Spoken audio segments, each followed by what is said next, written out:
Welcome to episode 11 of season 4 of the Gateway Geeks Podcast. This is our Halloween Deluxe episode. Twice the content, half the editing. We talk peak TV, Japanese horror, Hocus Pocus, and our favorite horror tropes. Without further ado, because this episode is already almost 2 hours long, your hosts, Joe, Tracy, Sarah, Chris, Aaron, and Wendy. All right. So, anyways, that's how we got our kneecaps broke by the Girl Scouts. All right. Yay. Welcome to season 4, episode 11 of the Gateway Geeks Podcast, yet to be named. This time I have an interesting intro game to do. I'm going to introduce myself, say if I'm wearing pajamas right now, and then pick someone else who gets to do the same thing. Okay. No, I'm one of your mini hosts, Joe Kohlburn, and I am wearing sweatpants. Sarah. Hi, I am Sarah Jane Connor. I am wearing pajamas and have been doing so since about 1:30 p.m. today. Because I'm living my best life. Okay, Yes. Chris, go ahead. Hey, I'm Chris. I am definitely wearing sweatpants because no one's paying me not to. That's the only time I'm not this time of year. Tracy, take it away. Hi, this is Tracy Gomillion, and I wore pajamas to work today, even though I was in Zoom calls all day, because I don't care anymore. Handing it off to you, Aaron. Hi, I'm Aaron Robb. It's probably been about a month since I've worn a pair of socks. That's the dream, honestly. Yeah. No, like for real, fuck socks. Like, can I make a strong stance here? That strong stance is fuck socks. I'm getting less fond of that as it becomes colder and rainier outside. Okay, that's fair. Yeah. But like, Yeah. Wendy. Hi, I'm Wendy Robb. I am not wearing pajamas because I had to go work with actual other human beings today. But on the other hand, I am wearing my Japanese haori, which has little bunny rabbits on it because I work with Rabbit Rescue. Technically, adorable. Aaron, you are wearing pajamas because that jacket is a pajama jacket that I bought you. Yeah. Nice. We decided to dress for the occasion. Pajama jacket. I had no idea such things existed. That's amazing. It's one of those Japanese pajama outfits that has like the haori of jacket and the shorts. Mm-hmm. Yeah. I'm wearing like a bullshit like ModCloth kimono style robe. Because as the pandemic goes on, the number of robes that I own just like dramatically increases, and will continue for sure. to do so, I think. As I said, I'm just living that robe life. I technically am a customer-facing person, although most of the time it is through a door. But I wear actual clothes, actual pants, shoes, a bra, and a mask all day. Yeah. Oh man. I have a selection of masks that I pair my outfits to now. That's nice. Because I'm a costumer and I'm extra.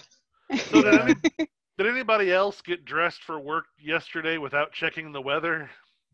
No, because I worked in outdoor theater for a number of years and am pathological about watching the weather. And I knew it was going to be over 70 degrees yesterday and like 40 today. It was like 85 down here. It was crazy. Yeah. I wear a uniform, so I have to wear the same thing every day, so it doesn't matter. See, I don't know about you, Chris. Maybe Sarah's in the same boat, but I just I take like a dress shirt and put it on over a t-shirt while I'm still wearing pajamas. But then the problem is, obviously, like if you're in class and you know, like the cat knocks something over, you have to just let it go or mute your video because you can't stand up. Yeah, it's like a very I did that a lot when I was YouTubing. I called it the YouTube mullet. Look, if there's one thing if there's one thing we've learned from the New York Times this week, it's don't stand up on a Zoom call. Oh, are you? No, you mean CNN? You mean the dude who was like jerking off? Yes. What the hell? Oh God. He worked for CNN too, but I think it was. And he also works for the New Yorker. I think it was a New Yorker work call. Yeah. Isn't his name Truman? Yep. Yes. Woof. Okay, no, real quick, let's recap what happened just Wednesday of this week. I will go in order from most funny to whatever the fuck 2020 is.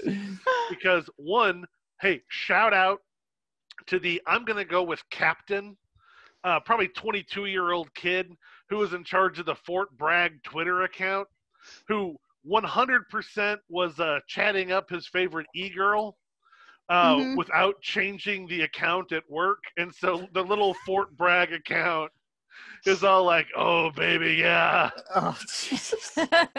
Selfies.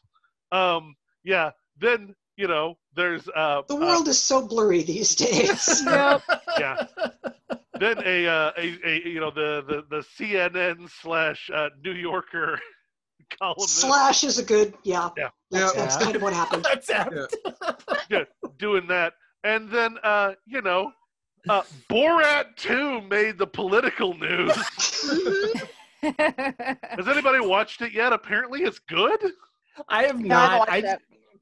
I just there's so much related to masturbation in the news on Wednesday. I don't know what that's about. Yeah, and then isn't there another thing where they like snuck Sacha Baron Cohen's, like, whoever plays his daughter in Borat, they like snuck her into the Trump White House. That's the latest thing that came out today, and they have her. I have no idea. They have her standing next to whoever what is the OANN, like the farther right Fox News shit. Yep. Like they got her like a fake. The only American news network. We only cover America. You have to yell that. You can't. It's impossible to just say it. Yeah. I mean that's my. Oh shit! What's the Texas guy? Alex Jones. Yeah, Don't that's say my his Alex name. Jones impression. Is he the Say my name 3 Beetlejuice? times. Say my name 3 times, and some dick pills will appear before you. They're mostly fish oil. Oh my God! I've never vitamins. been so glad I don't have cable. Oh, that guy. Oh, he was radio. Well, yeah, he was radio and YouTube until he got kicked off YouTube and he got back. Hot mess, that guy. I'm vaguely familiar with him, but not enough to know that he sells fish oil. That's how he makes. They all sell supplements, all of them. All of it. Yeah, that's how they make their money. Yeah, because just being like a regular racist, like dipshit is not lucrative. So you have to also sell vitamin supplements. They sell vitamin supplements and. Because I would totally buy vitamin supplements because they clearly have made you into such a fine example of manhood. Vitamin supplements, survival food, which are literally just buckets full of dried food. I've seen those. Now, I remember backpacking food when I was a kid, and it was horrible then, and I can't imagine it's gotten much better. Especially when it comes in a 5-gallon bucket. Oh. From unreputable sources, too. So it's probably just powdered mold. Probably. Yeah. Oh, God. It's, okay, we're gonna have to like hit some topics here, you guys. Yeah. On the outline. So I'm just going to mention the topics we have down here for our intro, and we can like decide if we want to talk about those. These are just ideas. Okay. So Aaron and I just literally just read your little thingy, so I'm like, first of all, this is the first time I've ever heard the term peak TV. Yeah. So that shows you how out of the loop I am. Yeah. So basically, the premise of this Rolling Stone article is that someone else can explain peak TV better than I can, but peak TV is essentially just the idea that we've had such like a golden age of television because of all the streaming services. And this article is just saying that because of COVID and because of like delayed production and all this other stuff, the idea is that that's going to somehow put the kibosh on this golden age of television. Peak TV is a fake concept invented by TV critics who are cranky about having to watch too many things. I looked at the article and I was like, so basically what you're telling me is because things are more expensive, TV is going to become more like movies where people are going to be less willing to take risks because it costs a shit ton of money. And I'm like, that is not a surprise to anyone. This is a thing we've watched it happen in movies. That's why we've got all the remakes, because if you've got X amount of dollars and you could spend it on a remake, which will make a certain amount of money, or on something original that could be here or could be here, you're going to go with a safe bet. Movies have been like that for a while, and it just sounds like we're going to be in a section of TV like that for a while, just because shit happens. So Joe, you'll appreciate this analogy. My in-laws live in Santa Fe, If you've ever been to Santa Fe, it's an economy built entirely on state government, overpriced restaurants, and extremely overpriced art galleries. That's it. That's all of Santa Fe. There's also crystal shops. Right. I kind of lump that in with the art galleries. They tend to sell them from the same store. But there was literally an op-ed from a local art critic complaining about there being too much art. And basically, the more you read it, it was just like this cranky old man going, "What? I'm expected to leave downtown now? I have to go see, like, who are these brown people that are insisting what they're doing is art?" Yeah. Yeah. Well, and that's the problem. I mean, like, in St. Louis, it's been years since there was like an official art critic, because the St. Louis Post-Dispatch got rid of their guy, who was very much like, I met him once or twice. He was very much like a Truman Capote kind of character. Okay. But he did that. It's exactly like you're saying, Chris. He had like 10 galleries that were run by well-to-do white people that he went to, and he like never went to any of these other ones. And he quit because they didn't want to pay his like 6-figure salary in St. Louis, where you can buy a house for $50,000. So, like, I totally understand that the idea of that old model is definitely not working at this point. I just love the idea of an art critic warming up to artists to get them to admit who they killed. In cold portrait. In cold portrait. That's a premise. I like that. A lot of Truman Capote humor, sorry. It's not important, Wendy. Don't worry about it. It's not important. For all the Capote heads out there. That's me. Yep. Yeah, so I mean, this article just made me think of all the TV shows I've been watching, and sort of like to Wendy's point, I actually find now the lower budget stuff to be more compelling, even if it was made years ago. Because like right now, I don't want to see a super polished thing. I want to see a train wreck, like what we were talking about before. Everyone should watch Quarantine Kitchen with Alton Brown and his wife Elizabeth. Just fucking amazing. Hashtag deeply chaotic energy. But I mean, like, there's something about that, something that it's sort of before, what would we call it? Like reality TV, where it's actually just, it's almost like gonzo TV. Like, it's not really, it's just people with their stupid cell phones, like doing the thing where they flip the camera and there's like a delay.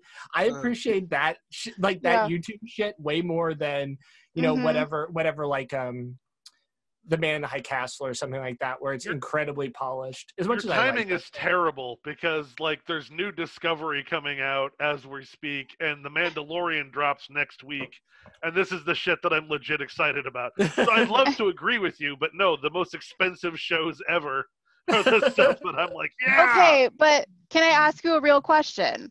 Yeah. I want you to think about this. Is The Mandalorian going to bring you as much joy as watching Too Many Spirits on YouTube? No. Exactly. Well, I'm glad you bring this up with polished versus sincere, in that like last month there was the DC Fandom event, which was basically a day-long television commercial for all things Warner Brothers. And it was fine, it was great, but it was exceptionally polished and kind of dull. Aaron and I attended virtual conventions from chairs 3 feet apart on the same day. He did DC Fandom, and I did the NASFIC, North American Science Fiction Festival convention. Right, but what I was thinking about today was, yes, I enjoyed that exceptionally polished, expensive, glitzy, pretty visual, but I got more out of watching, I'm blanking on the name of the director, but he was the guy who created Animal Talking, the talk show hosted on Animal Crossing. He's a Hollywood director who writes for like things like Star Wars. Gary Whitta. Yeah, that's the one. Oh, okay. But he, I got more enjoyment out of watching him play Among Us earlier on Twitch last night. Last night than anything I saw on the polished commercial because it was live, it was sincere, and it was well, sincere is the wrong choice of words because of course it's a lot of bluffing and bluffing and mind games, but yeah, he's a manipulative bastard. Oh, he's a director. His job is literally to bend the will of other people. Look, the weekend that he did DC Fandom, I attended the NASFIC, and I was at a panel on legality and monster hunters. Yeah. Things like, if you exorcise a ghost from your house, is it an illegal eviction? Love it. What happens if vampires go into law and get a lifetime appointment? Right. You know, if your house is haunted, can they charge you rent? And it was interactive and it was immediate, and it was part of the reason that I like fan run conventions. And so that was I enjoyed that immediacy, because you can go two ways with virtual events these days. You can go primarily pre-recorded, which is slicker and polished and gives you more control of the experience, or you can go more interactive, which does take more work and more man hours, for lack of a better word. I mean, we need, for example, we're looking at Virtual Capricorn, we're going to need 2 moderators for every panel, 1 to moderate the panelists and 1 to monitor the Discord and post and push the questions from the audience on. Oh yeah. We're dealing with that. We did a couple I may have talked about this already, but we did these panels on racism at Jefferson College. So it would be like the one we're doing next is like about the Confederate flag and about how, you know, like what that means. And it's weird because we're phrasing it as, is it a symbol or is it hate speech? And of course we know what it is. Yeah.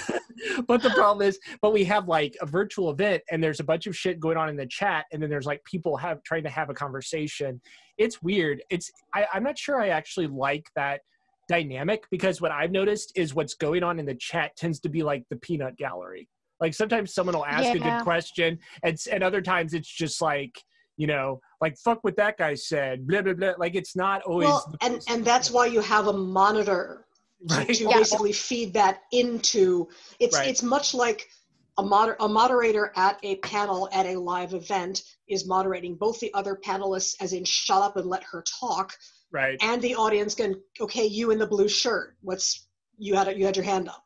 So when you go virtual, it looks like you need to go 2 with that, is what we're looking at. And that seems to be, that's the model that the most successful conventions that are figuring this out seem to be taking.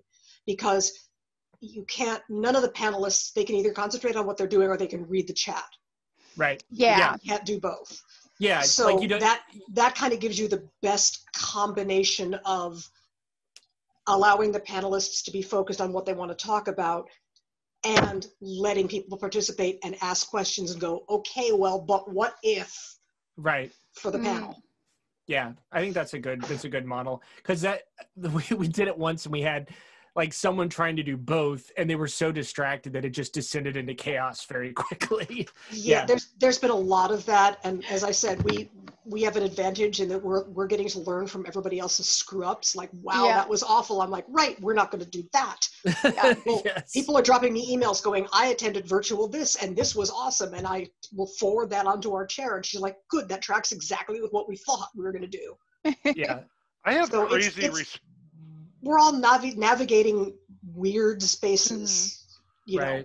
I have crazy respect for streamers that manage to like continue to keep talking while playing and reading their text. Oh my god! Yeah, my brain would explode. It always blows my mind. I'm like, these like 18-year-olds have better brains than I ever did. A part of that, I think, comes from having really good mods to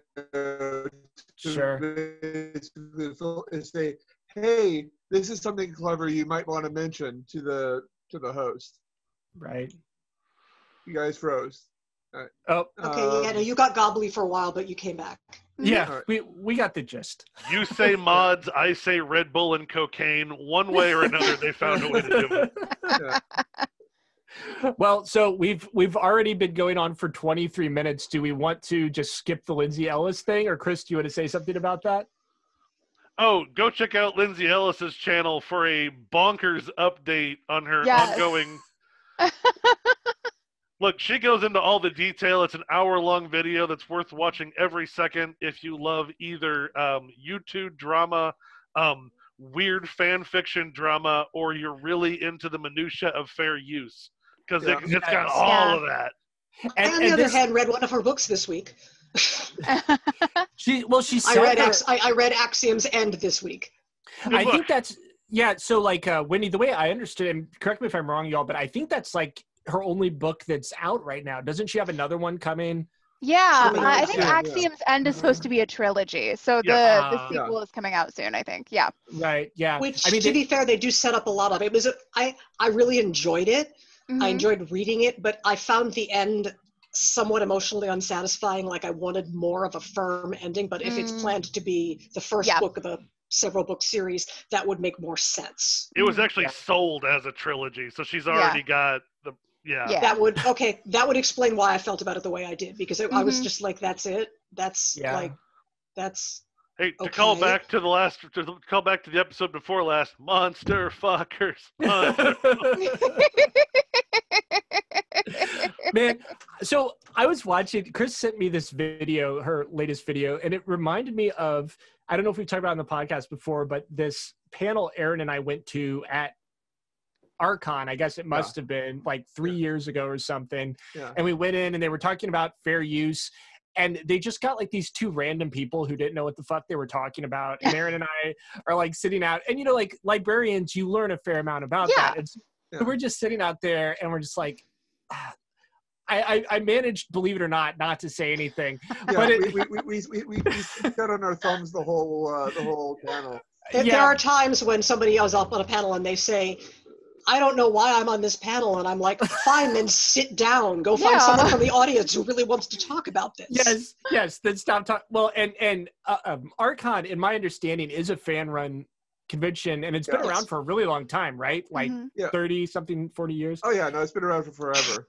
Yeah. Sorry, we're on Capricorn 41, and I attended Marcon 50. It's all spread. But Ashcon 2, baby. I'm looking forward to it. Oh, hell yeah, get in the ball pit. In the ball pit.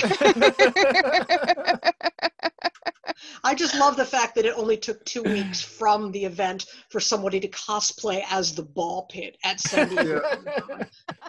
That was beautiful. Yeah.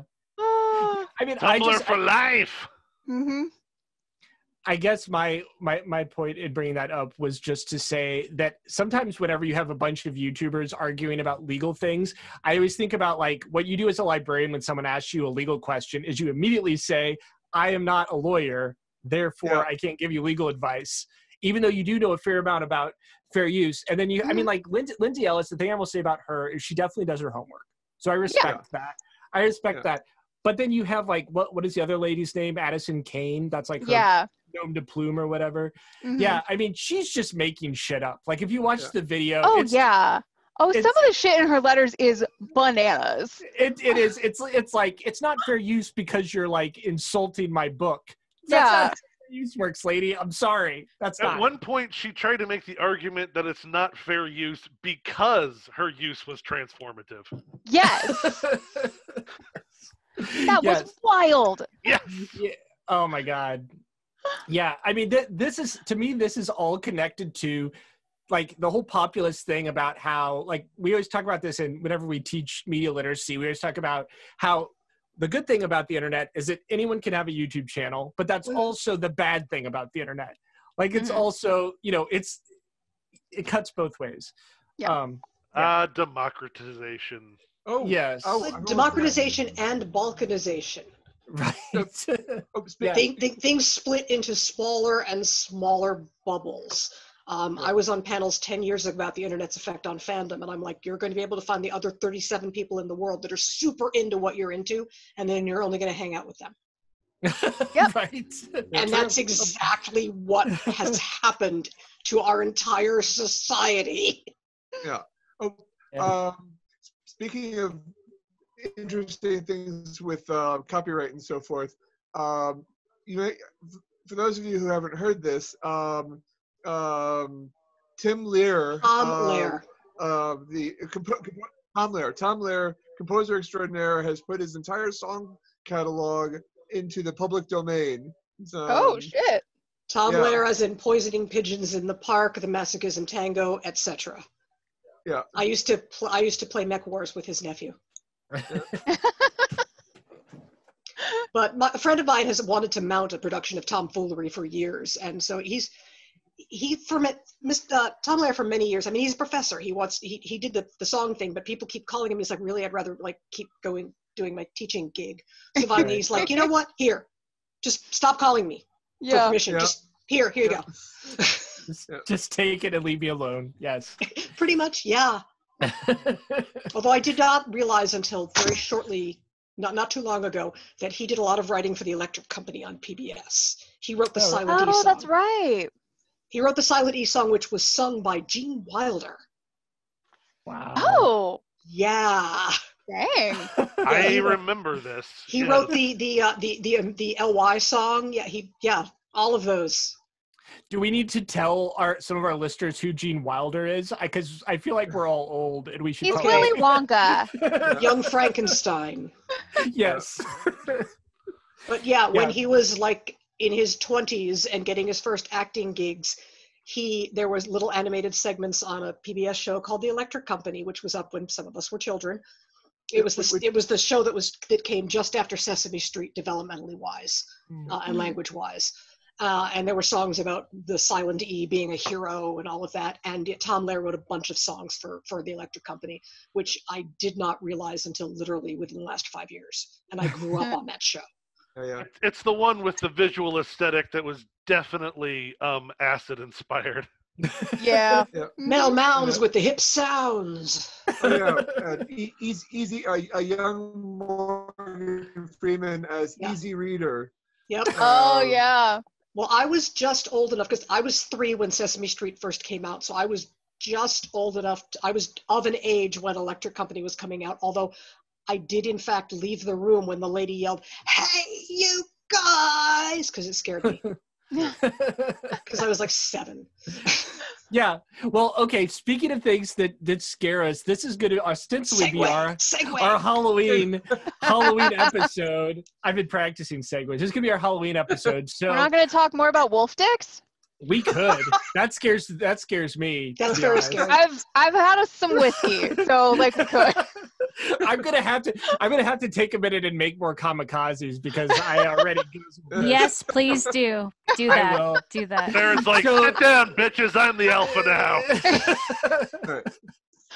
Honestly, we could have an episode that's just me getting drunk and trying to explain things. If you want to do an episode where I get drunk and explain the Omegaverse and we get into it, we could do that. Yes. I'm sorry, I have to wash my cat. I'm going to be out of town that year. Sounds good to me. I don't know. There is knowledge I do not wish to have in my cranium. So we were talking about segues. Yes. So it's our Halloween episode, and we have a couple Halloween related main topics here. But I kind of was sort of interested in what is maybe some of your favorite things about Halloween. And I'm going to start this with Aaron because that will give me plenty of time to make 2 kamikazes for Tracy. You think I have a lot to say about Halloween? Okay. Let's all settle in. I'll be back in 20 minutes. For those who are not aware, for my husband here, Halloween is his Christmas. Yes, it is. It is the most wonderful time of the year. My Halloween traditions include such things as an annual viewing of Carpenter's The Thing,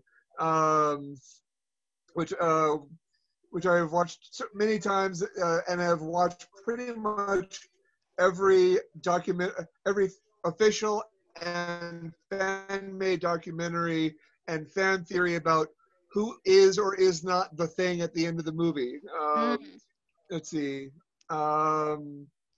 We have our study filled with all the Halloween lights and light up pumpkins. But anyway, that's boring for our listeners. What's interesting is this year, Wendy and I have been thoroughly enjoying the offerings of DaikijuTV, which is a free streaming service that hosts itself on Facebook and other platforms. And each weekend this month, they've had a different marathon of Eastern horror movies. Like they've had it's called Josh's Halloween Spectacular. The first weekend they did a couple of movies from the late 60s, so it's about that level of aesthetic, late 60s, of Japanese ghosts and creatures and stuff like that, spooky movies. And then the following week they did the Mr. Vampire movies, which are Chinese horror comedy martial arts shtick about hopping vampires. And then last weekend they did Chinese Ghost Story 1, 2, and 3. Yeah. So we've been kind of watching movies and then frantically looking up everything on YouTube because we're like, what's that? Yeah. There's like this lady with her like head just sort of, her neck stretches like this enormous stretchy and like can like tie in knots and wrap around people, and she's still very pretty. And apparently she is a she's a Rukoro Kubi. And there's also a spirit that's a, I kid you not, animated sentient umbrella. Yeah.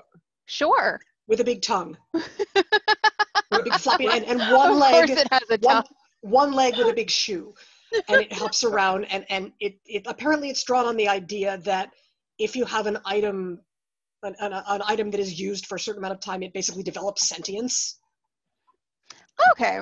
So it's just the idea is that an extension of animism. Yeah. Yeah, after, it's sort of very Shinto. After 99 years, you can have umbrella spirits, you can have basket spirits, you can have whatever. The umbrella one is just ridiculous because it just sort of, it's clearly a puppet. It just like hops around. Yeah.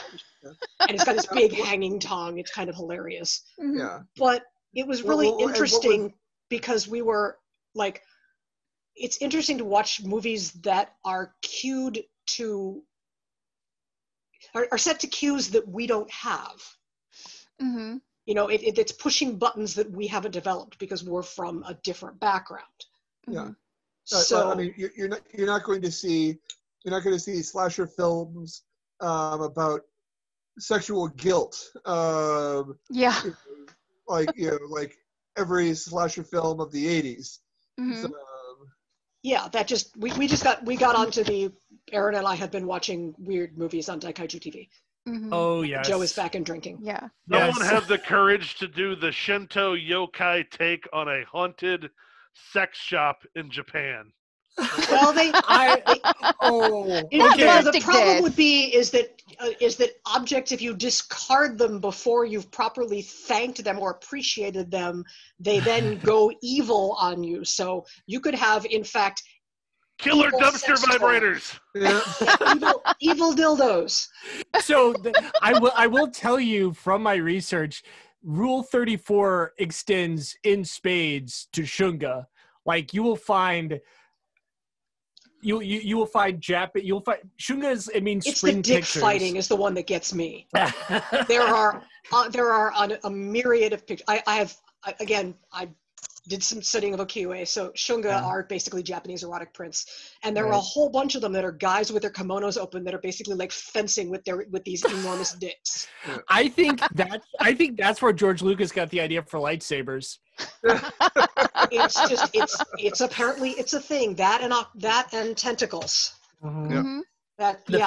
The Fisherman's Wife, Hokusai, it's the one that you've probably seen where it's like a nude woman, and there's like an octopus approaching her with romantic intent. Yeah, it's now we know where we all got tentacle porn from. So it has a long, rich artistic history. It does, yeah. So, did you guys get to talk about any of the movies you've watched? We just talked sort of in general, because we were talking about movies that it's interesting to watch a movie that is definitely cued for buttons you don't have. Right. Like it is really interesting how we had to stop and cultural. look up. Yeah, we had to stop and look up a lot of things on Wikipedia, but still, I mean, there were still things that are spooky. At several points, people. Okay, the movie that we're speaking of specifically was it's Yokai Daisenso, which is literally the Great Yokai War. It's also called Ghosts on Parade, but the English the version that we saw that was subtitled was called Yokai Monsters Spook Warfare, and it's part of a trilogy. Okay. The other movies are mostly historical, like themed pageants with the ghosts and the creatures being in the background. Yeah. But this is the one where they actually take an active role.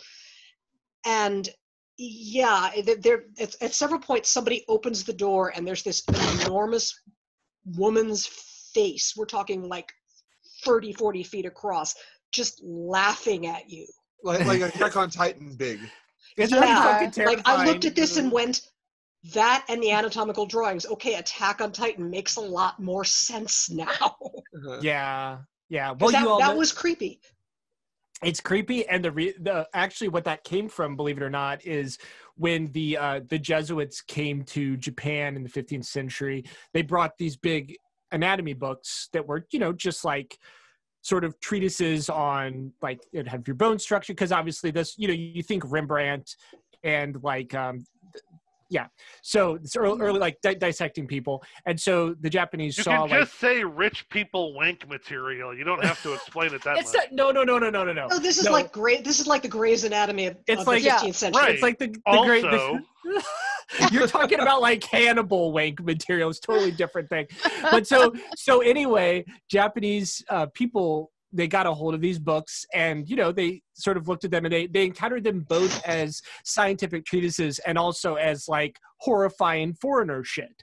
And so that's why you have like these giant skeletons or like these big disembodied penises. It's a very popular trend. We were watching the group of yokai, and I'm like, is that like just a talking dick? Probably.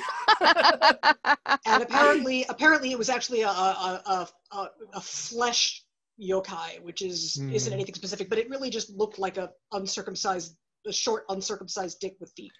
Yeah. Did you guys read my very loose translation of yokai that I put in the notes? Yes. So you could. Yeah. It's not exactly hot mess, but that's basically like what it's about.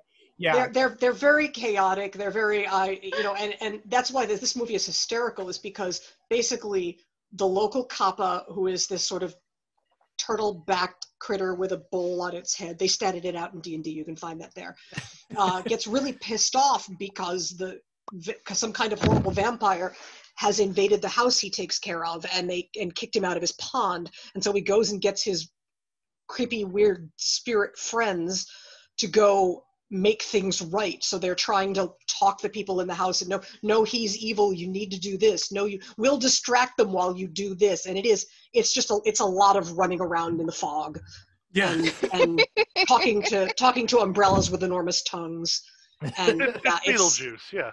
It was very odd, but we looked up a couple of the stretchy necked lady was creepy, and apparently there's a version of that where her head just comes off and flies around the room. There's a lady with two faces where one is pretty and one is kind of evil and nasty on the back of her head. Yeah, it's that one's creepy. Yes, yeah, and I think there's enough cross representation, to understand that. Right. We get that one. The umbrella spirit, I don't even know. It's a 99-year-old umbrella with a tongue. Okay. Yeah. My favorite example of like just how culturally specific both horror and comedy can be is, did anybody see the rolling clusterfuck that was the American remake of The Grudge? No. Yeah. No. There's literally a point, Joe can back me up here, the movie comes to a dead stop halfway through the second act so that they can drag Sarah Michelle Gellar onto the roof of the house and just sort of explain Shintoism to her for 20 minutes? Well, yes, because you have to know something about it to understand like why this is so profoundly scary. Yeah, and well, and so that was the 1968 version, which was kind of goofy, and we liked it. Yeah. And there was a 2005 remake, which we did not like at all. Oh no, that one was just it was just depressing because the moral of the whole movie was, I a little boy have learned to lie, therefore I'm now growing up. Growing up means learning to lie. Yeah. I just got to tell you guys, that is a Accurate. very normative Japanese thing. That does not surprise me. Basically, the gist of the remake, it's kind of like they took the original movie and decided to throw in Power Rangers. Yeah.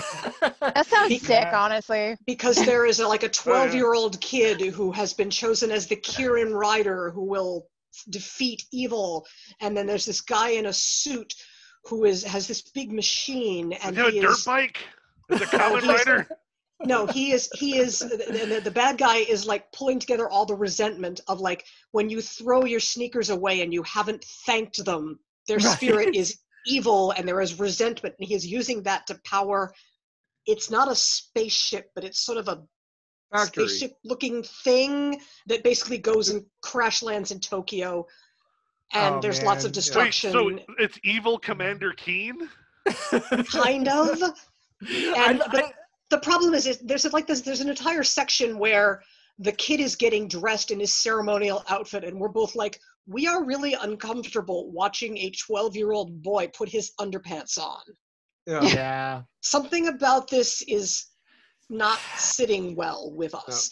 And so it was interesting. I didn't find it I didn't find it really scary, but I think the major advantages were that it was slicker and it had better special effects. Yeah. And let me ask this question just to draw Tracy into this conversation a little bit as the person among us who probably likes like slasher horror the most. I think that's fair, right? Like Tracy.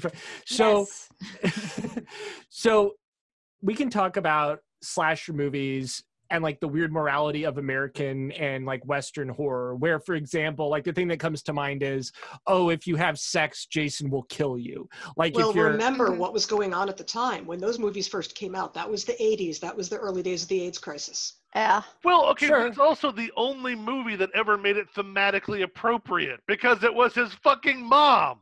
Spoiler alert. Yeah.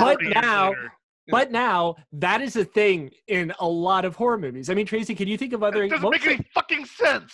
It does. It does, though. If you think about, like, if we're talking about now about how these horror movies, these Japanese horror movies, kind of deal with Shinto and Buddhist, especially like The Ring or Ringu is the one that really comes to mind, where that ghost is a archetypal virgin ghost, and so it's about like the reason she's a ghost is because she's attached to the world, and that's where suffering comes from, Buddhism, yada yada yada. But we have that in Western horror movies too. Tracy, would you? And in that would also go on with a lot of, especially American, a lot of heavy duty morality, puritanical. I mean, puritanical Tracy, settings. Can you think of examples for that? Because you've watched way more horror movies than I can. Examples for what specifically? What do you say? I mean, we all know that like when you have sex, you get killed immediately. Right. Stuff like that, where it's like it's like using like puritanical American morality to like, that's how you determine who dies first. Which is honestly, like, I still have not watched the Lovecraft. Oh, what is it called? We've talked about Color Out of Space. Lovecraft Country. Lovecraft Country. Yeah, we haven't watched it yet either. But that's, to me, given American culture, that's part of the trope, why there's this trope that like, the black guy always dies first. It's because American culture is fucking racist. Yeah. Like there is actually a documentary on Amazon. It was wonderful. We watched this. I don't know where you found this. Horror noir, where it's basically the history of black people and people of color in horror movies. From Night of the Living Dead, taking it from Birth of a Nation all the way to not Us, but the one right, but the Get Out. Get Out. Yeah. Yeah, and isn't there a movie that's? Oh man, I think there's like a really good. Tracy, who is it? Eli. It's the series we were watching. Eli Roth. There's like a really good series on Sci-Fi, I think, right now, where it's like Eli Roth's, like vampires, and he goes through all these different tropes. But what was the movie? It was either called White Zombie or Black Zombie, and it was about a zombie, but this was like before zombies were a thing in cinema, and it was about like racism. Like it was all tied up in like voodoo. White Zombie, yeah. Zombie. Yeah. A lot of the zombie trope can be drawn back to fear of the other and fear of the invading unknowns that don't look like you, but they sort of look like you. But this was fascinating because it had all Black creatives and directors and actors and authors talking about how they felt about seeing these movies when they were on, how they felt about working on the films they worked on. One of the actresses is like, she was complaining about always having to be the friend. She never got to be the one who advanced the plot. And then they talked about, and then we got Candyman. Yeah. Where all of a sudden we got to be the scary people and we got to be the heroes. And then they touched on Attack the Block, which was, by the way, brilliant, although it did take me about 45 minutes to dial into Boyega's accent. I couldn't understand a word he was saying. Right. Well, and then you all the Jordan Peele movies, like I liked Get Out. I think I liked Us. I found Us to be more scary because I'm a white person. I imagine it may have been different otherwise. Did you all see Get Out? I've not seen Get Out, but I have seen Us. You have seen Us. Okay. So like with Get Out, the thing that was, to me, that was more of like an indictment of white people than scary, because it was like, it wasn't something that I was unable to admit about white people. I don't know about you all, when, like those of you who saw it, but yeah, Us was, what is her name? Lupita Nyong'o, I think is how you say her name. I'm not going to try and mangle her name. It would be embarrassing. We'll let you pronounce it. Yeah, well, so she was the romantic interest in Black Panther who played, what was the character's name in Black Panther that she played? Lakia. Yeah. Nakia. So she was awesome, but in if you haven't seen Us, you should definitely see it, because it has this, I mean, like her performance is just, it's like a virtuoso performance. Like it's incredible. It's fucking terrifying. I mean, But anyway, she's probably the best, most versatile actor working today, like hands down. Probably, yeah.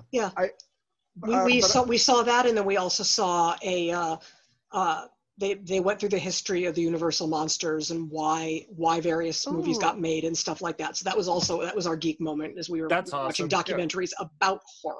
Dark Universe 2022. It's gonna happen. Yeah. It's not gonna happen. No, Joe, it's gonna happen. I hope it Resurrect the Dark Universe. I'm very skeptical. Now, all joking aside, Blumhouse is doing. They Universal wisely figured out. Okay, we totally fucked this up. Hey, there's these people called Blumhouse who are like pretty much the shit when it comes to doing horror. Let's just sort of like give our properties to them piecemeal and see if that works. Yeah, but I don't want Blumhouse to make scary good versions. I want to see the shitty Universal version. Yeah. I want to see Tom Hanks's Mummy. Not Tom Hanks. Tom Cruise. Tom Cruise. Tom Cruise's Mummy. Tom Hanks's Mummy. Yeah. Tom Hanks' Frankenstein. Hell yeah. Yes. Well, we've also been working our way through the Hammer over as well. Yes. Yet another plus to one of my favorite podcasts, Hammer House of Podcast, which is Paul Cornell and Elizabeth Miles. Paul Cornell, who has written, the only author who has written for all 13 Doctors of Doctor Who. Oh man. Oh dang. Yeah. And it's him and Elizabeth Miles, who's also a Doctor Who fan and done podcasts, and they are working their way through the Hammer films, from the Quatermass Experiment through to The Devil a Daughter. Yeah. How many of those are there? Is it like dozens? They haven't chosen all of them. They're doing the Amicus Portmanteau movies as well for Patreon users, because Amicus apparently was, we don't want to work with that guy, so we're going to go off and hold our own studio. Yeah. Which is it's fun to see all of that. And I mean, you don't even I enjoy it because you don't even need to have seen the movies. I mean, once you've heard someone say, and then Angus gets eaten by a river of radioactive porridge. I don't need to see the movie. I've learned everything. You've I gotten need to know it. about Right. Yeah. You've got it all. Tracy, what was the movie we were watching last week? What was it? It was the Svengoolie movie. What the hell was it? Oh, Devil Doll. Devil Doll, that's right. Yeah, I mean, for those of you who Hey, what's that about? it's the same thing. Like, you know everything you need to know pretty much at this point. Yeah. I like a title that's just up front with it. Yeah. Well, Doll. Yeah. I did really like they one of the things they did in the podcast is that one of the films that they watched and talked about was Brides of Dracula, in which there is no Dracula and there are no brides. Excellent. Because apparently they had the title and then they decided to rewrite the script, and one of the actors got somebody to rewrite all of his lines. If you ever want to watch a horror film that is literally undone by its title, M. Night Shyamalan's Devil. Because he put the twist in the title. Yeah. It's, there's 8 people on an elevator and things are going weird. And you find out at the very end that one of them's the devil. Oh, gee, who could... The last M. Night Shyamalan movie I saw was The Village, and Me too. For those of you who haven't seen, I'm gonna just spoil it for you. There's like, there really isn't a politically correct way to say this, but there's like a person who has, what would you say, Tracy? Some sort of cognitive issue, like cognitive delay. Some sort of developmental disability. Thank you. Who just gets real angry Appropriate. who gets real angry and murders people. So it's kind of a problem. Yeah. I didn't see. So everybody else figured out the twist in that movie like 10 minutes in, right? Yeah. Like, I'm just waiting for an airplane to fly over her shoulder, like up in the I mean, sky. there was just like a man wearing like a business suit. Like, he wasn't even trying. Well, you talked about the fellow with developmental disabilities.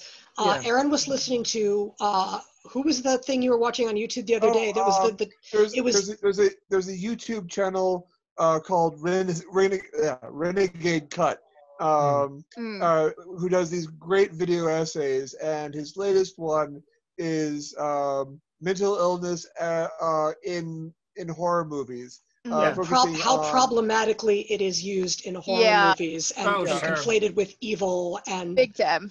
Yeah, and so it was a very good, but yes, that's also a super problematic thing. Like, say Psycho. Right. Yep. Or even Hannibal to some degree, honestly. Like, Tracy and I have been watching. What did we watch, Tracy? Like the whole first season of that, at least, right? And if you but yeah. But like, if you haven't seen Hannibal, it's just like, it's based on the Hannibal Lecter sort of thing, except this is like before he gets caught. Yeah. And so it's like him, and then I forget what the protagonist's name is, but there's like a super sensitive Will Graham, who is like a super sensitive, I guess he's also like a forensic psychologist, but profiler, and he's being like sort of manipulated by Hannibal, but at least that like sort of gives you some sense of the nuance of mental illness. It's not just like, oh, you're mentally ill, therefore you're evil. Like, there's at least a step beyond that. Crazy equals scary. Right. And it was a great discussion of how problematic that is and how harmful it is to people with mental illness, because as I'm sure pretty much everybody at least on this podcast is aware, people with mental illness are significantly, astronomically more likely to be a victim of a crime than actually commit the crime. Yeah. Right.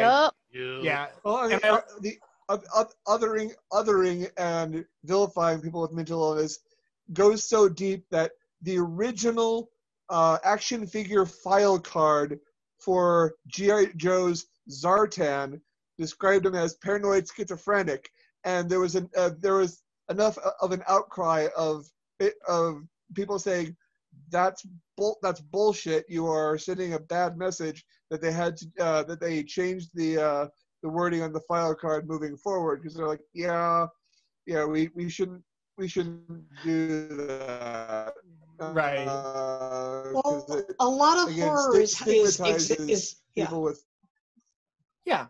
A lot of horror is pointing out things that we already know, or drawing a lens on things that we need to look at and allowing us to look at them in a safe manner. That's kind of the whole point.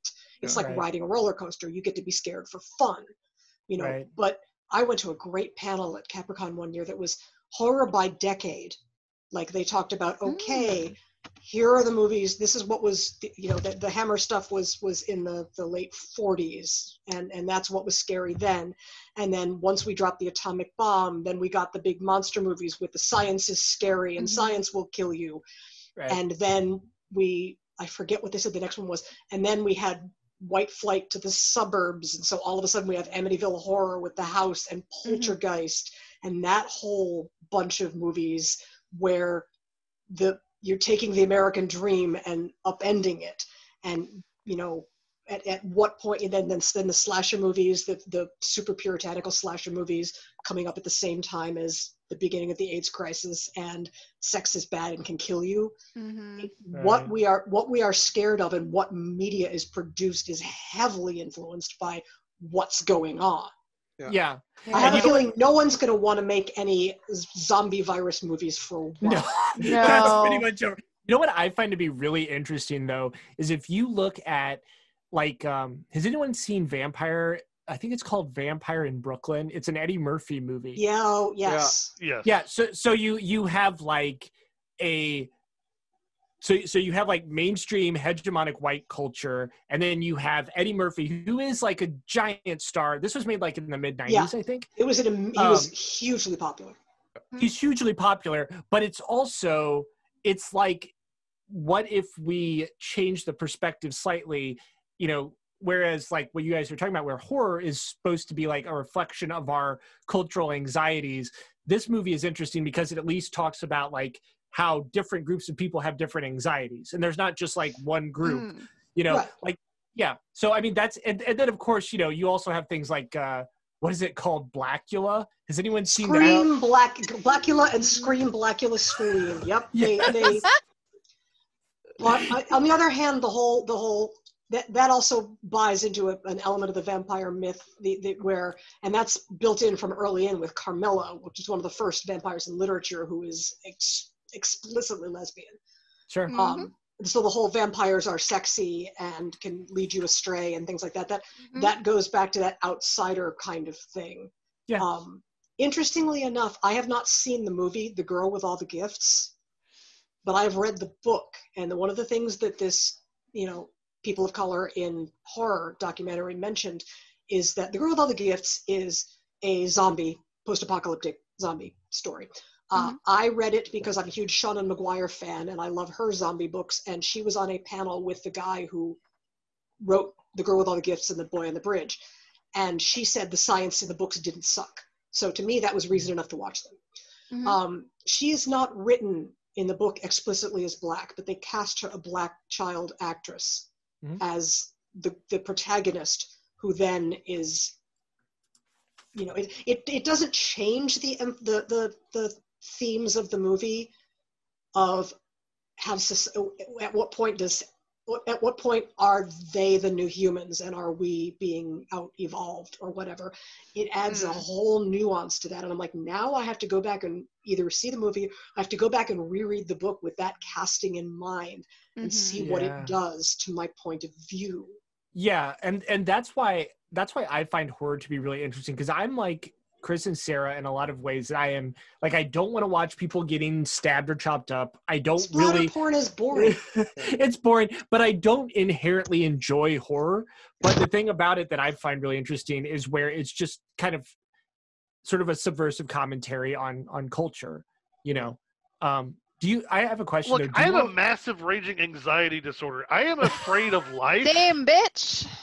I'm already afraid all the time. I don't need something else to be afraid of. I have depression and anxiety, and Aaron's been watching all the super scary ones, and I've been like, I want to watch the spooky ones. Yeah.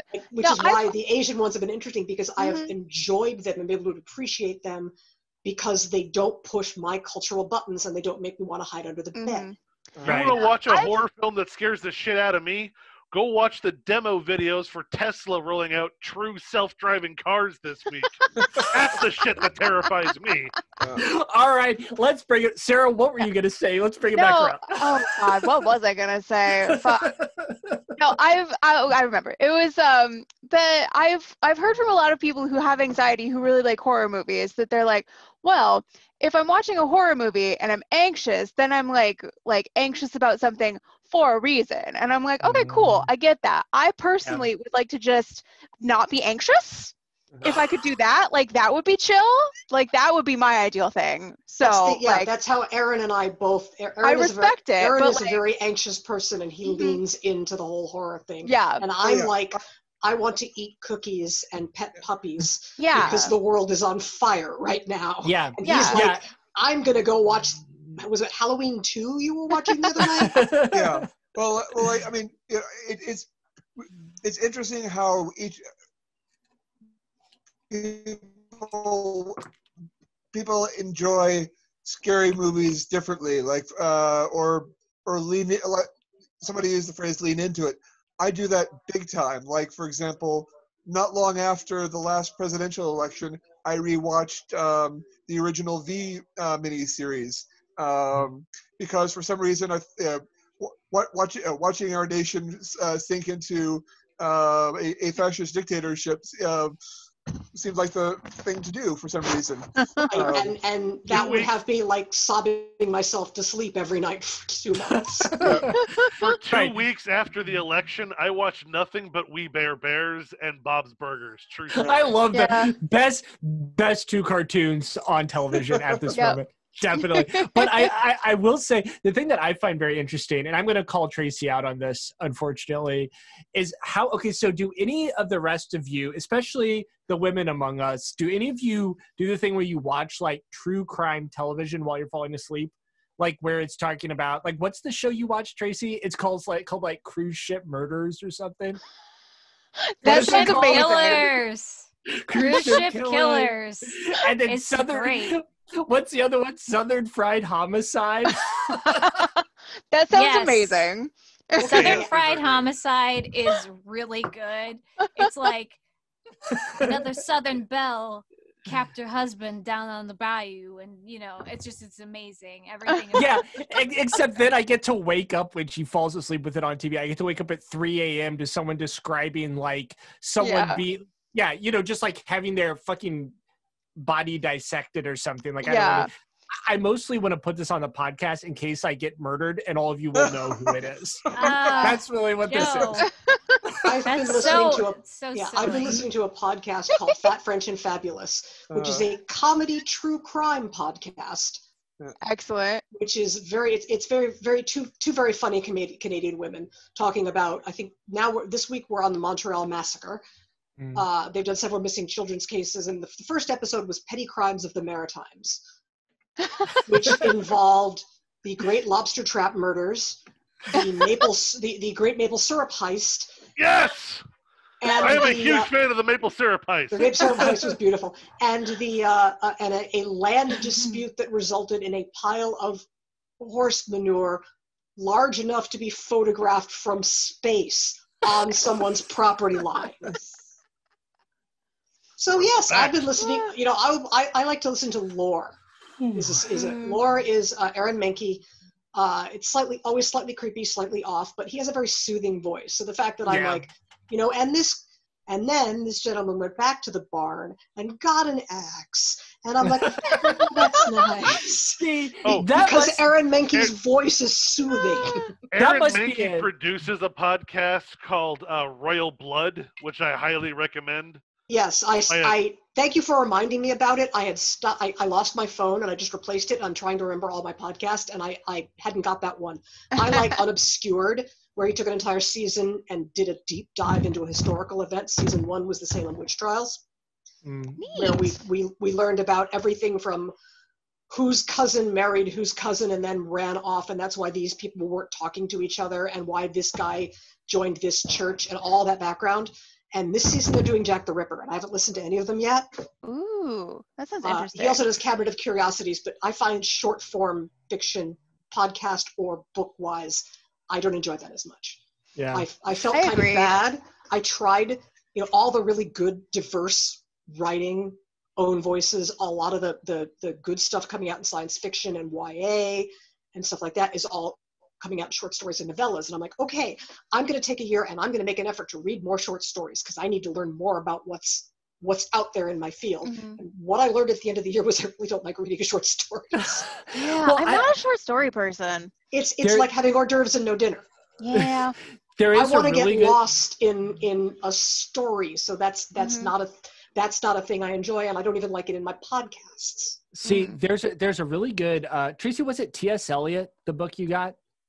Wasn't it T.S.? Oh no, it was oh my God, who wrote Roald Dahl, who also wrote You Only Live Twice, that the most racist of all James Bond movies. Yeah, but he's a little problematic in a lot of ways, but he is. But he writes really good short form horror. For those of you who are into that stuff, let's take this opportunity, since someone did mention the Salem witch trials, to pivot to our last topic. There we go. Hocus Pocus. Nice segue. Hocus Pocus. Which was, we all watched Hocus Pocus. We watched Hocus Pocus, which was the Sanderson sisters. Yes. Unless you just want to talk about, You Only Die Twice, because I could do that for hours. Oh no. What was it? No. Okay, so Hocus Pocus came out. Was it 93? 91. 91. Okay, yeah. My primary comment on this movie is, came out in 91. I was 4 years out of college. I don't think I was ever young enough for this movie. See, that's what Tracy and I were talking about. We were like, what did you say, Tracy? I mean, I was kind of like, yes, I really found this movie to be amusing, mostly because of Sarah Jessica Parker, to be totally honest with you guys. Like, when I was 10. Sarah Jessica Parker is so good at this movie. Like, legit. All three of the witches are wonderful. The scenery chewing is lovely, although I confess I could not understand a word Bette Midler was saying for most of it. I don't know what was going on. About Sarah Jessica Parker's character, I don't think she's in the script. I think they were filming it wasn't working right, and they said, hey, Sarah, can you come by? What's my character name? I don't know, Sarah. Just go with it. Make some shit up and just do stuff in the background. And I think she's just rolling with it, where she's just like, what if I'm just horny on Maine? Right. The whole time. And there's like that scene where they're trying to break into the graveyard, and she's literally just like climbing the gate for the entire scene. In the background, the other characters are talking and there's stuff going on, and she's like clawing at the gate the entire time. Like she's not in the script. I'm telling you. Everything she does is with 100% focus, and that's one of the. Sarah Jessica Parker has committed to this bit. Yeah. Right, really, as ridiculous as it is. What was she in before this? Sex and the City? No, she was mostly known as a child actress before this. She was in Square Pegs. No, she wasn't in Freak Geeks. She was in Square Pegs. She was in a movie that was like a little culty called Girls Just Want to Have Fun. Like it was Yes, that's the one I couldn't remember the name of, where they go on the dance TV show. Yeah, it was like a like sort of like cult following teen movie. She was in like some smaller stuff. I think she was maybe like fresh off of Once Upon a Mattress when this came out, because she was in the revival of Once Upon a Mattress. I can't remember what year Once Upon a Mattress was. Yeah. But it was like around this time, I want to say. That makes sense. Yeah. She was like transitioning into her adult career via like Broadway, and then she did this. I think. This is right, but this is right before Ed Wood, right? Hocus Pocus. Yeah, because Ed Wood was 94. Yeah. So this would have been before Ed Wood. Yeah. Yeah. I mean, Kathy Najimy was horribly underused. She just got to be weird and fat, which is kind of annoying. The vacuum joke was funny. She was 100% doing Curly. Yeah, she was the entire movie.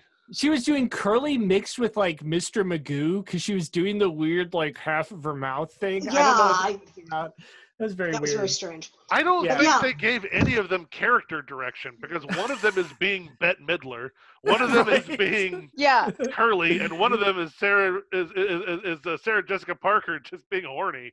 Well, I've got three main observations about this movie, and I'm going to be that annoying audience member who's like screaming at the screen, going, "You've been hit by the stupid stick."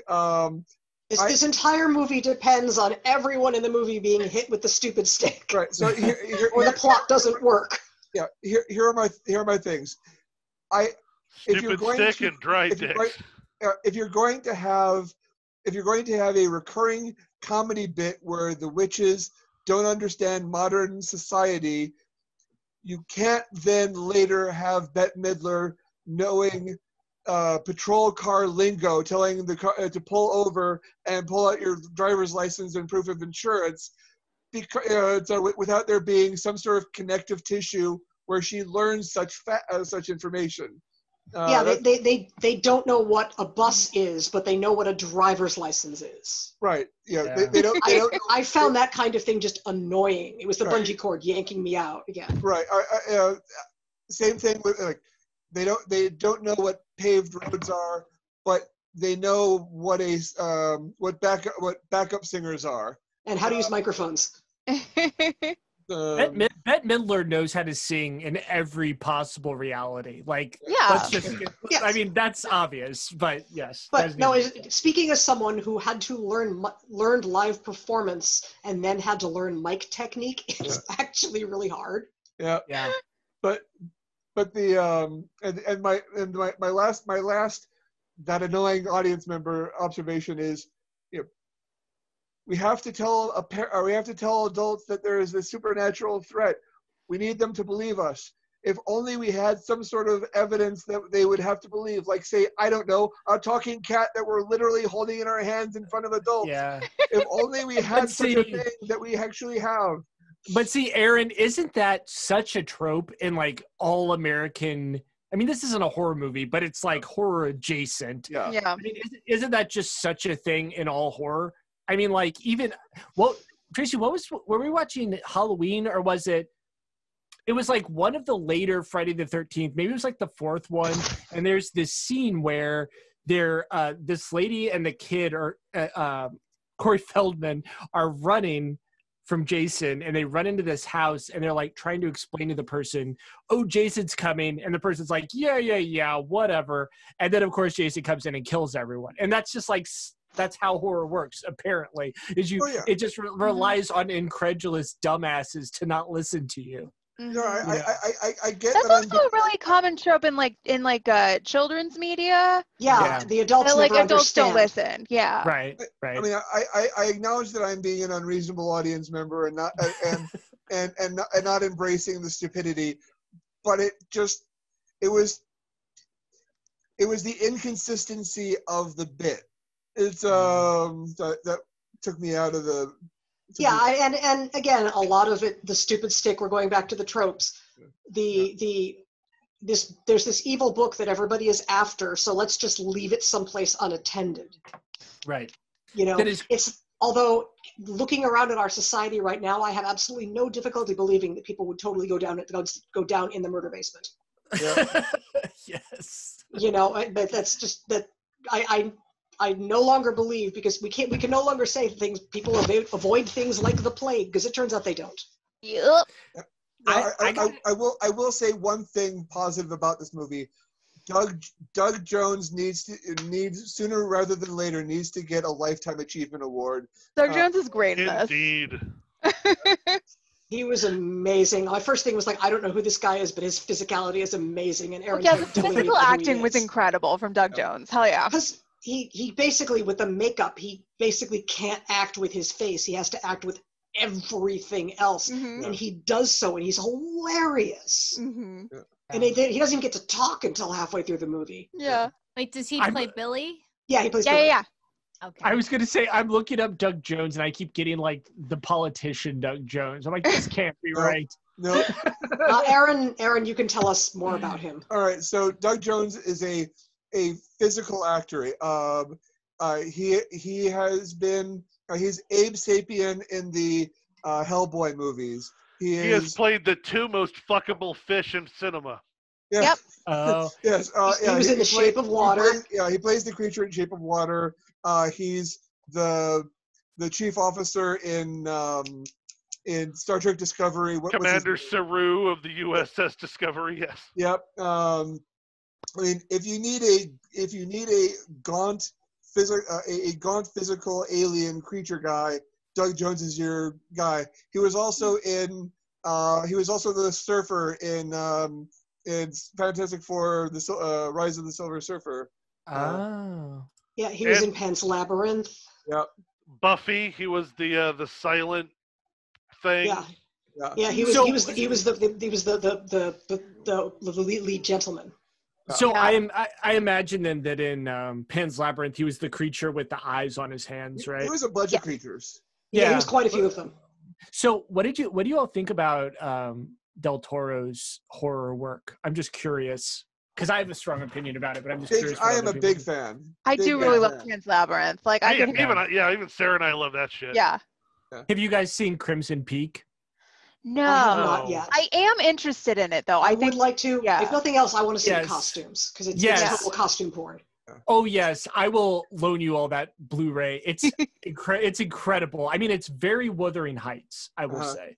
Okay, I'm into that. Straight up gothic. It's straight up gothic. Yeah, I mean, right. It's like Wuthering Heights, except much more like conventional horror than just but it's good. Well, for fans of gothic horror, who here has watched Bly Manor yet? I haven't. I've heard it's really good. I haven't. He's been working his way through it. Yeah, I do want to see that because I heard there were lesbians. Yep. There are, but they are two great actresses who have absolutely no actual chemistry. Okay. I mean, it's great. It works in the story, but it's like. Yeah. Whereas Aaron's been watching that, and I go off and read history because I'm just a little too stressed right now to quite be on that level. Yeah. Maybe next Halloween. Yeah. There's a lot right now. Right. Yeah. Well, so I am definitely tempering. Oh, and you got it, Aaron. Before we stop talking about Hocus Pocus, Aaron had like the best comment. The little girl. For those of you who remember, there's the kid who has been reincarnated, who has been transformed into the Immortal Talking Cat. Yes. Which Aaron also pointed out. First off, the cat has had 300 years to stew about this, and that's the plan.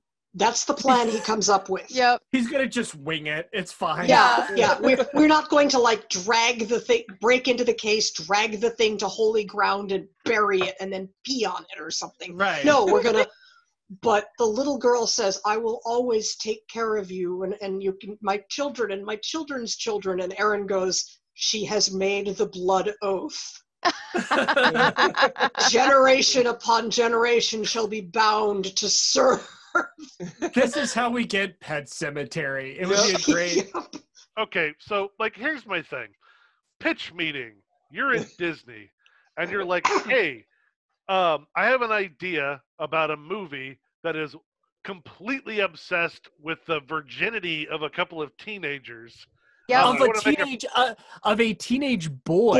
That felt very transgressive. Yeah. It did. This is like, again, it's like, what, 93, 92? Yeah, 93. I was just on IMDb. Okay. It came out in 93. Fucking PG Disney movie, and they're constantly giving this kid shit for being like a 15-year-old virgin. Yeah. Like, God, what the fuck is wrong with you, kid?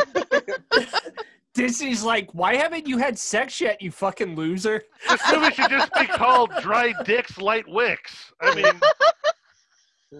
Well, and it's interesting because that comes at that's early to mid 90s, and that comes at the tail end of the super sex is bad and will kill you and you will die. Yeah. Comes at the end of that where it's always the woman's virginity, of course, it's always important, the whole virgin sacrifice thing. But it is, now that you mention it, it is sort of transgressive to maybe we're coming out of that period before we come into the self-reflexive, now we know they're all tropes and we start having the screen movies. Well, if this is maybe a transitional phase. If we want to go transgressive, I highly recommend, and let's not get into a whole tangent on this, but Jennifer's Body is a fantastic transgressive horror film. Love Jennifer's Body. That sounded wrong. It's a very good movie. I stopped for a second and went, that didn't come out the way I think it sounded in your head. Yeah. No. Well, okay, that may have been a Freudian slip, but the statement works either way. We all know what Megan Fox looks like. Yeah. Well, and we had been talking earlier about things that scare us. And Aaron and I, one of the things that really does freak me out is body horror. Yeah. The scariest movie that actually gave me nightmares was Akira. Oh, yeah. Oh, Akira fucked me up. There's a scene where the character is basically being consumed from within by technology, and he's sitting in a chair, and he stops paying attention, and like just wires and stuff start growing out of his arm, and he's just like being built into the chair, and that literally gave me screaming nightmares. So that's kind of what scares me. Yeah. Jump scares and things like that in traditional horror movies. I was a professional haunt performer for 8 years. Does absolutely nothing for me. I can 3, 2, 1, there it is. So that does not work on me. But body horror creeps me out. Right, like that makes me think of the scene in The Cell where Vincent D'Onofrio's character has like the intestine on the little crank thing, and he's like, that there are a few things like that. Body horror, and then also like the weird Catholic psychological possession shit. I just like I've just been programmed, and I can't. Like well, and that's again where we're talking about what buttons you have is definitely cultural. Yeah. My creepiest part of The Fly for me forever is just Jeff Goldblum. Obviously, we're talking about the Jeff Goldblum Fly, talking about flesh for like 5 minutes in a scene that actually has no horror in it, when he's just like, flesh, yes. Basically, he's like cooking steaks and having sex, and he's like, that's it. I have to make the machine horny. If I make the machine horny, it will accept flesh, and then I can teleport. It creeps me out every time. I don't know what to tell you. Well, the thing that skeeves me out in horror is not really body horror, but very specifically facial body horror. Like the one scene of the original Poltergeist that I cannot watch is the scene where one of the investigators, Ghostbusters, whatever you want to call them, is in the bathroom, and it gets hot, and he starts peeling off his face.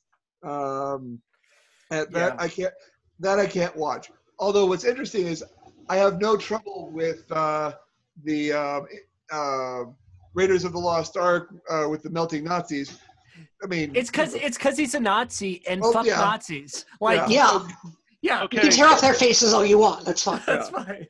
I think it's because you're sympathizing with the character who's undergoing the experience as opposed to fuck Nazis. Yeah. Right, but I remember getting a little messed up being about, 7 or 8 years old and watching the season 2 finale of Star Trek The Next Generation, when like in all other Star Trek, when you like vaporize someone with a phaser, they just disappear.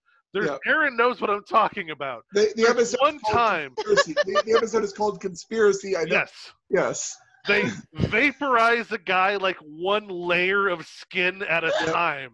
You like watch him like, and then a little alien pops up out of the hole, a bloody hole in his chest. This is prime time television. Yeah. This bloody creature comes up, and then they blow that up, and then there's like a lingering shot on this bloody mass that used to be a person, and the legs are intact, the torso is half there, the ribs are half there. This is fucking Star Trek, and it's just this charred, bloody mess.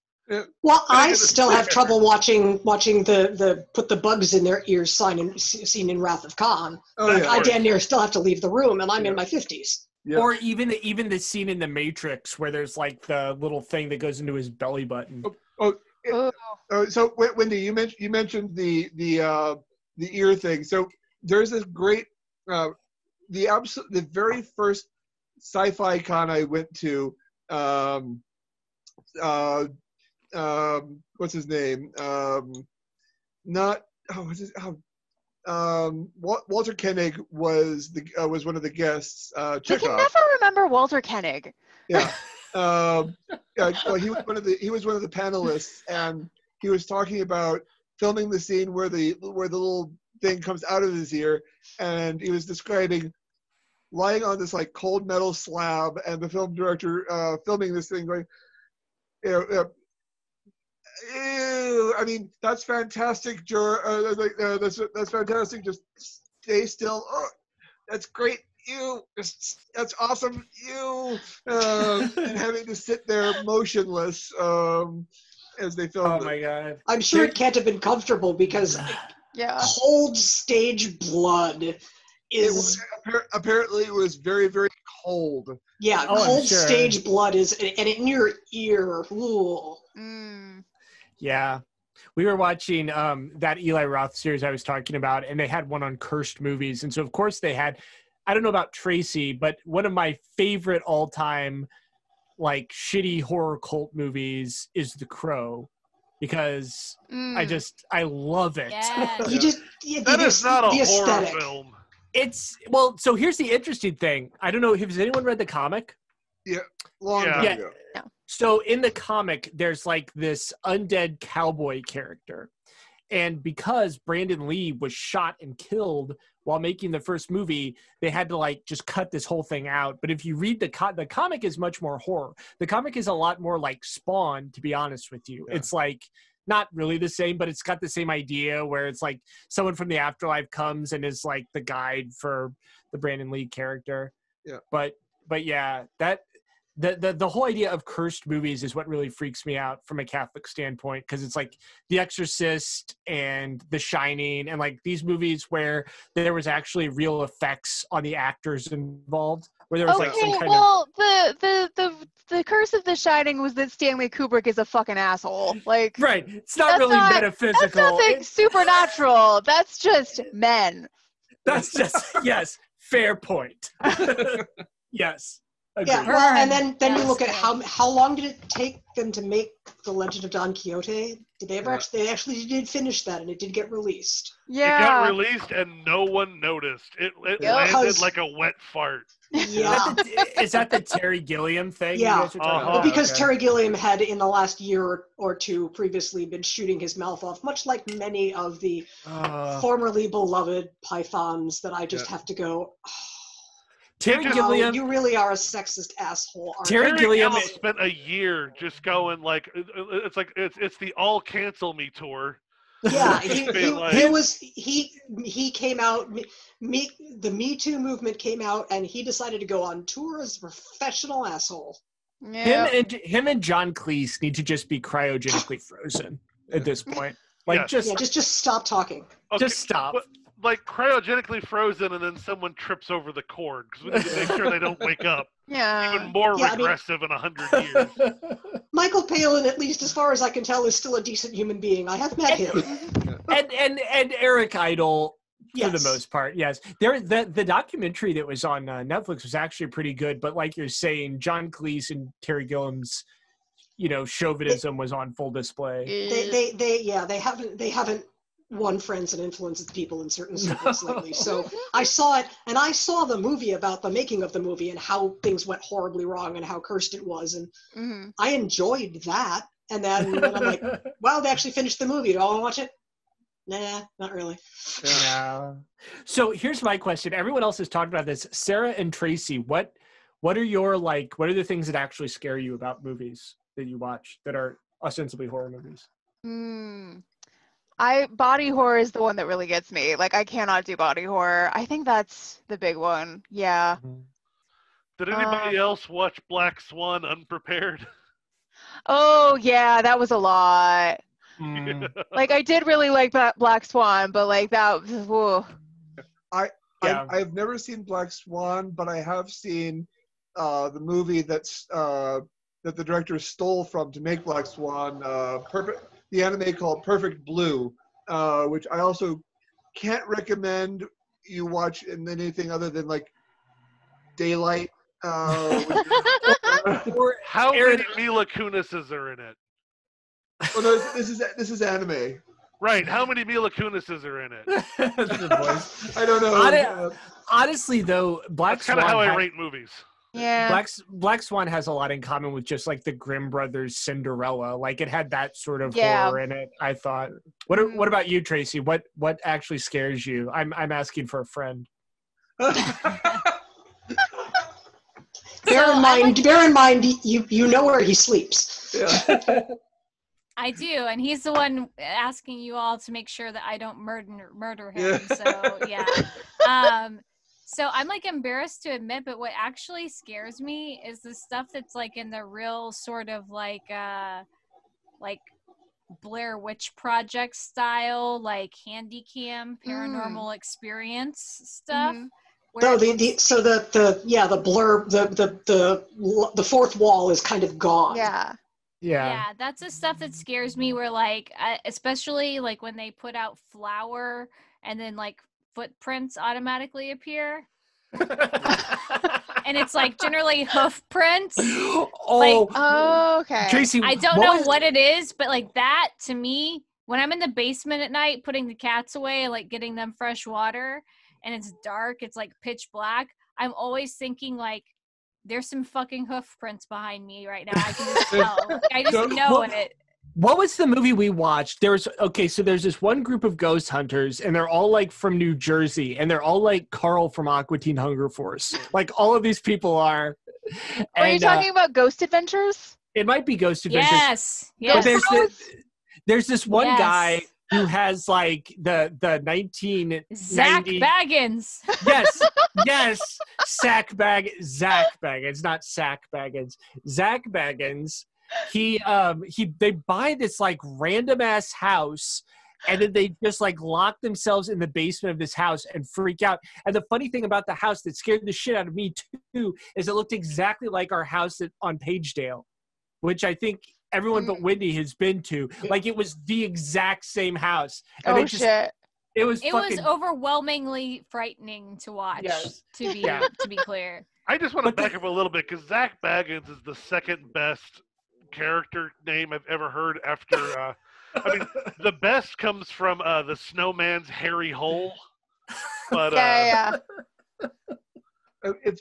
Tracy, if I know you said that this stuff scares you, but if you ever want to lean into it, I recommend the VHS horror film franchise. Yeah. Well, and Erin, she does lean into it. Like we watch this shit. This is why we got the cable package where you pick 10 channels, and this is why we picked like AMC and like 3 channels that just have shitty ghost hunter shows on them. Sci-fi.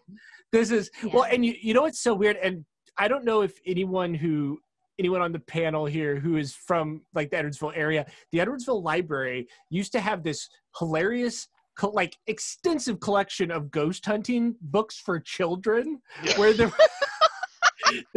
there were like 10 of these books, and they were like 30 pages, and they'd say like, oh, here's your little kit, you need a piece of chalk, and you need some string, and you need like some salt, and they would tell you how to do like what those shitty ghost hunter shows do, but they were all written in like the mid 80s.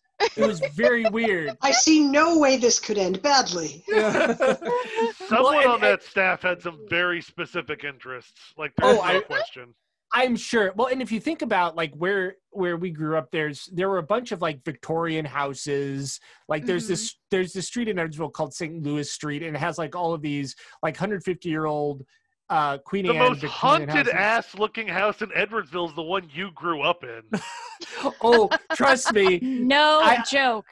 I used to do the thing that Tracy talks about in my basement when I was a kid. I would like go down there and I'd like look around. And this was like 3 PM, of course. I was not doing this shit at night. And then I'd like freak myself out and run all the way upstairs. I could totally relate to that. Tracy, when we were kids, it had like a completely unfinished root cellar in the basement. And on the top floor, the corner bedroom didn't have like windows. It was just exposed and open to the elements, like a child had died there in a fire, and they wanted to leave it as a memorial.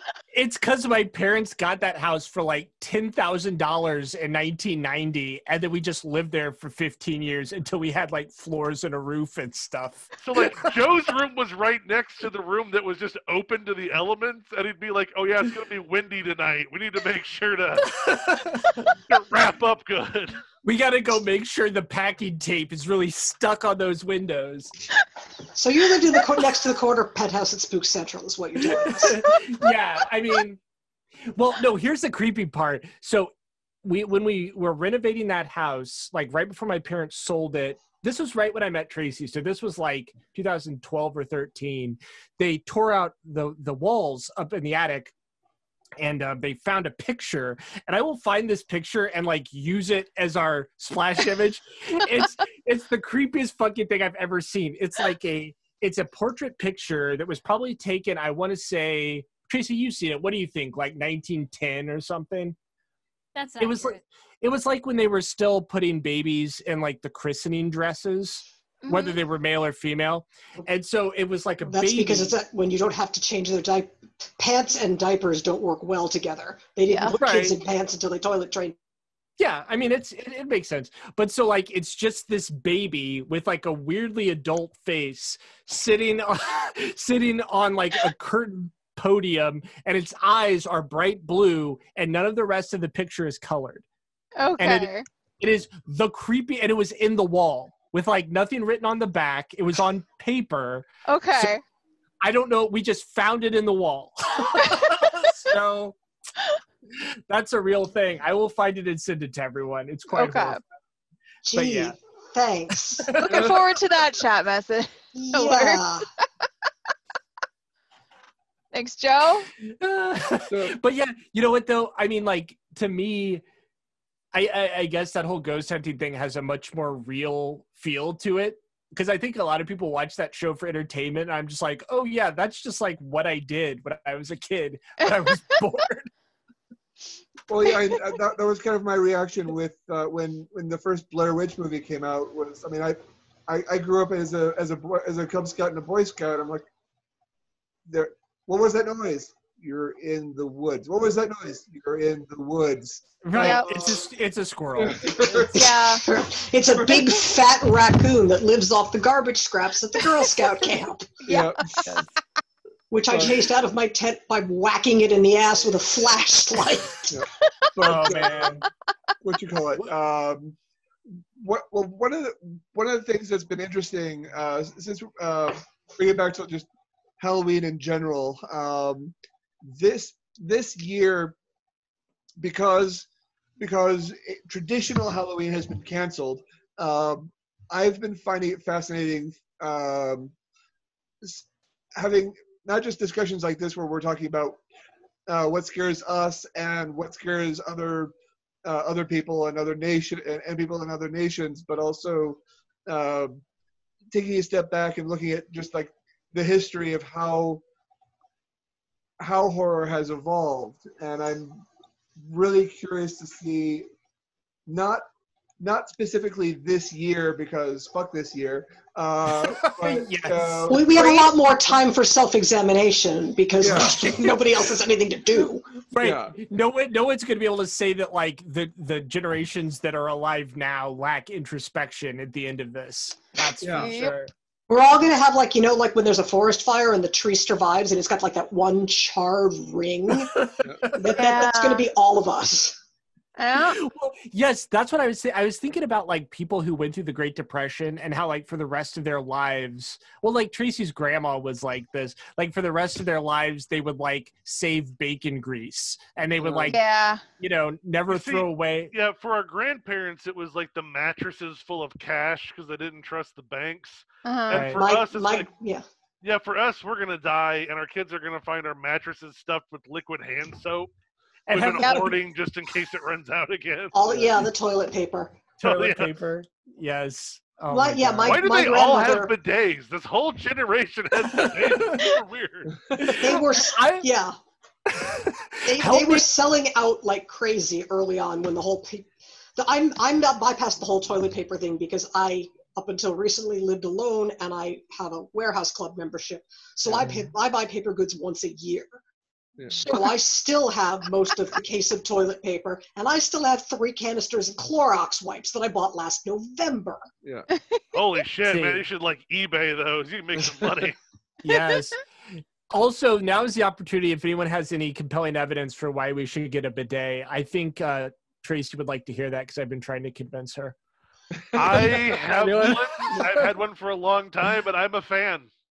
I got to try one at a party at Worldcon. Actually, one of the hotels had one of those super Japanese toilets. It wasn't just the bidet, but it was like it had temperature controls and it warmed your butt, and you could readjust the little water streamy thing, and it scared the crap out of me because I pushed the wrong button, and water was not expected where water happened.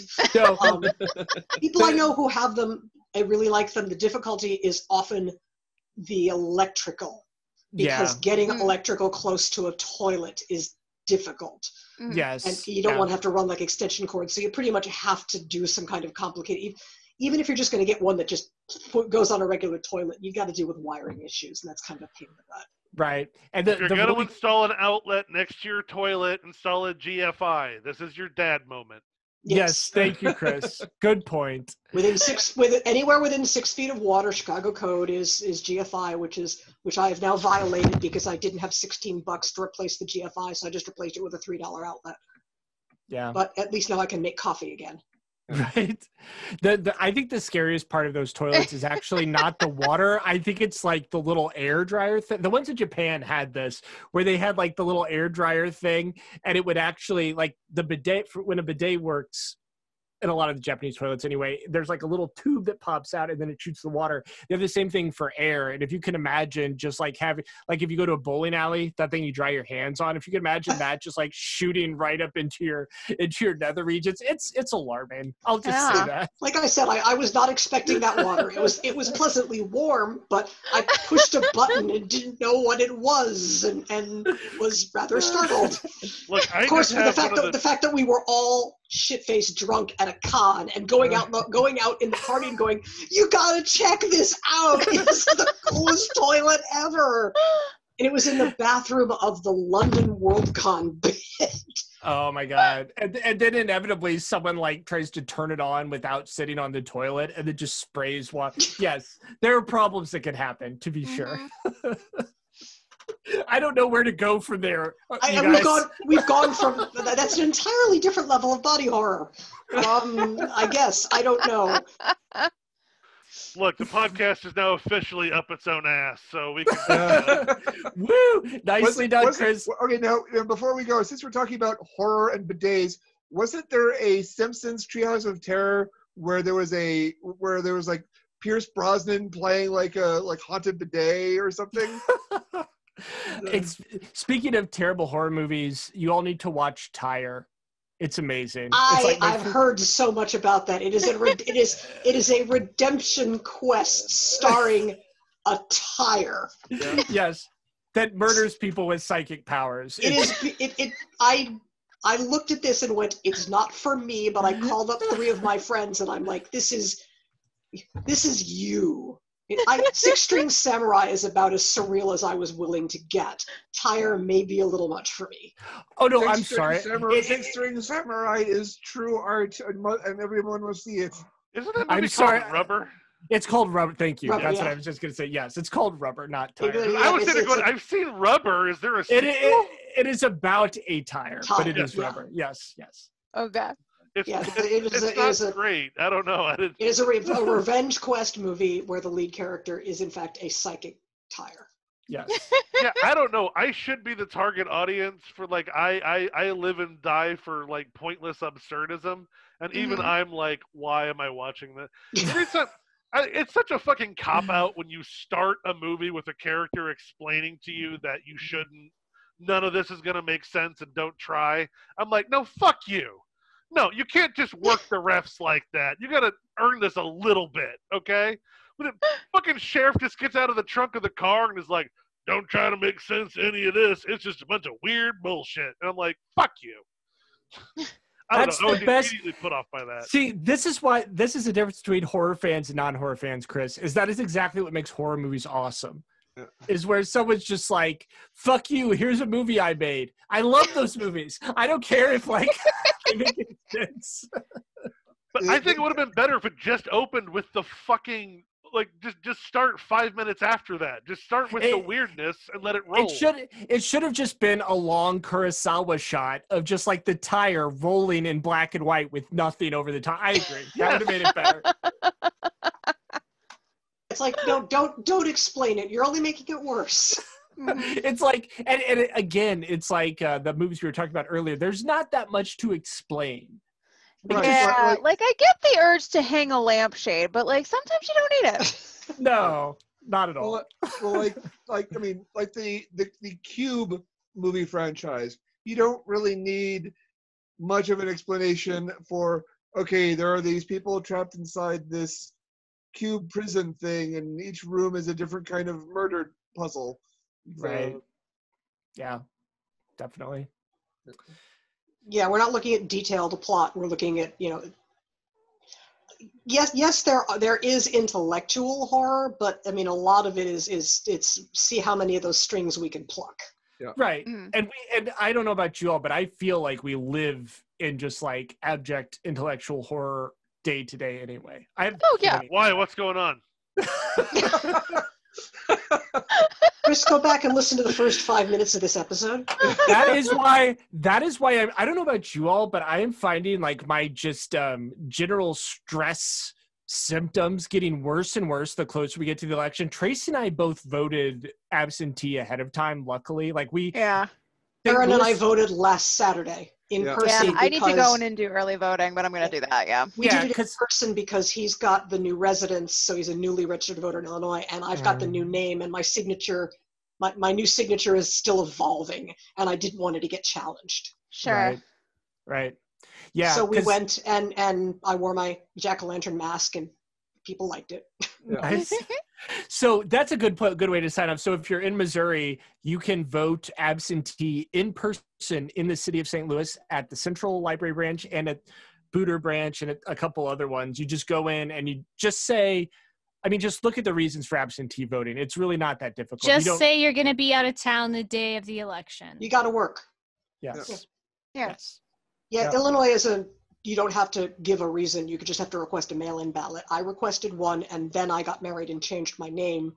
And I think somewhere the request fell out because on the website they're showing that nothing was mailed. But when I went to vote, they're like, this shows you were mailed an absentee ballot.